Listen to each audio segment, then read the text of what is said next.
네, 반갑습니다. 아시아감정평가법인과 중앙토지보상원을 운영하고 있는 감정평가사 겸 행정사 박상현입니다. 자, 오늘은 제가 평가 실무나 재결 실무를 하면서 주로 정비사업구역 내에서 일어나는 특수한 사안에 대해서 한번 생각해 보고자 합니다. 정비사업같이 매우 오래된 구시가지 내에서는 과거 우리나라 건축물 인허가 체계나 지적법 체계가 정리되기 전에 지어진 오래된 건물들이 많습니다. 자, 이때 건축물이 깔고 앉아 있는 지목 중에 일부가 도로인 경우가 더러 있습니다. 자, 건축물이 지어진 건부지라면 당연히 지목이 대지가 되어야 할 것이고, 창고용지나 공장용지 마찬가지입니다.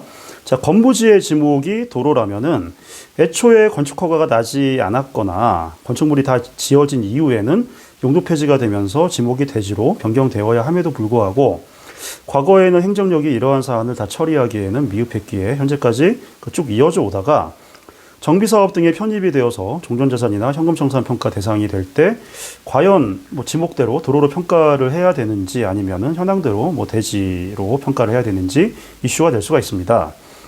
다들 아시겠지만 도로로 평가될 경우에 대지로 평가하는 경우에 비해서 3분의 1까지 감가될 수 있기 때문에 매우 민감한 사안이 아닐 수 없습니다.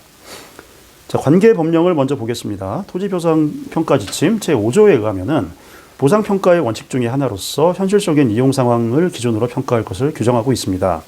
자, 그런데 이러한 현실적 이용 상황 기준 평가 원칙에는 예외가 있는데, 자, 1호에 일시적인 이용이거나 2호에 불법 형질 변경, 3호에 관계 법령에서 규정을 달리하는 경우에는 그러하지 아니하다. 즉, 현황에도 불구하고 다른 이용 상황을 상정해서 평가하도록 할 수 있게 규정을 하고 있습니다. 지목이 도로인데 현황이 건부지, 즉 대지인 경우라면은 현황 평가의 원칙대로 평가하면은 건부지로 봐서 대지로 평가를 해야 될 것입니다. 자, 하지만 지목 도로 위에 건물을 짓는 것이 불가능하죠. 따라서 지목 도로 위에 건물을 세웠다면은 이것은 불법 형질 변경에 해당되어서 현황 평가의 예외 규정이 적용되는 아까 보여드린 토지보상평가지침 제5조 1항 제2호가 적용되는 것입니다. 현황대로 평가를 하지 않아야 마땅하다는 것입니다. 따라서 현황 건부지 상태로는 평가를 할 수 없게 됩니다. 자, 이 경우 지목이 도로이긴 하지만은 사실상 폐도된 상태라고 보아야 타당할 것입니다. 자, 대법원 2011년 5월 26일 선고 2016-2810 판결 일부 내용을 인용하면은 도로법 적용을 받는 도로가 되기 위한 요건으로 도로가 되려면 도로의 형태를 갖춰야 할 것을 요구하고 있습니다. 자, 따라서 이렇게 지목이 도로이면서 현황이 건축물 부지인 경우에는 더 이상 도로를 볼 수 없고 그 도로 부분을 폐도된 것으로 보아 평가를 하는 것이 타당할 것으로 생각이 됩니다.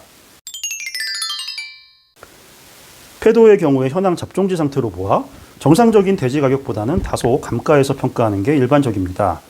자, 따라서 결론을 내리자면은 건축물이 깔고 앉아 있는 건부지 중에서 일부가 지목이 도로일 경우에는 현황 도로처럼 3분의 1로 엄청나게 감가해서 평가하지는 않지만은 정상적인 대지보다는 다소 감가해서 평가한다라고 이해하시면 될 것 같습니다.